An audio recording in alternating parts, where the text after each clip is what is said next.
இந்த உலகத்துல வாழ்க்கையில மனுஷங்க எல்லாருமே ஒரு பேட்டர்னோட தான் வாழ்ந்துகிட்டு இருக்காங்க. கல்யாணம் கட்டாதவங்க தன்னால கல்யாணம் கட்ட முடியலையே அப்படின்னு சொல்லி கவலைப்பட்டுட்டு இருக்காங்க. கல்யாணம் கட்டினவங்க கல்யாணம் கட்டிட்டமே அப்படின்னு சொல்லி கவலைப்பட்டுட்டு இருக்காங்க. பிள்ளைகள் உள்ளவங்க பிள்ளைகள் இருக்கிறாங்களே அப்படின்னு கவலைப்பட்டுட்டு இருக்காங்க. பிள்ளைகளே இல்லாதவங்க ஐயோ எனக்கு பிள்ளைகளே இல்லையே அப்படின்னு சொல்லி கவலைப்பட்டுட்டு இருக்காங்க. ஜாப் உள்ளவங்க எனக்கு இந்த ஜொப்பா அப்படின்னு சொல்லி அந்த ஜொப்பை நினைச்சு கவலைப்பட்டுட்டு இருக்காங்க. ஜாப் இல்லாதவங்க ஜாப் இல்லைன்னு சொல்லி கவலைப்பட்டுக்கிட்டு இருக்காங்க. ஸோ இப்படி பார்க்கும் பொழுது இது எல்லாத்துலேயுமே ஏதோ ஒரு ஒரு பொதுவான ஒரு பேட்டர்ன் ஒன்று இருக்குது. இது இல்லாததையோ இருக்கிறதையோ சம்மந்தப்படுத்தின ஒரு பிரச்சனை கிடையாது. அப்படி பார்த்தா அந்த பொதுவான விஷயம் என்னன்னா, கவலைப்படுறதுக்காக ஏதாவது ஒரு காரணம் தேவை நமக்கு. அப்போ நமக்கு இருக்கிறது இல்லாட்டி இல்லை அப்படிங்கிறது ஒரு பிரச்சனை கிடையாது. அப்படி இல்லாட்டி எதை செய்கிறோம் எதை செய்யலை அப்படிங்கிறது ஒரு பிரச்சனையே கிடையாது.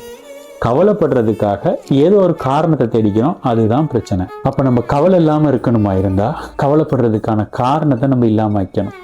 அப்ப கவலைப்பட தேவையில்லை. என்ன சொல்றீங்க?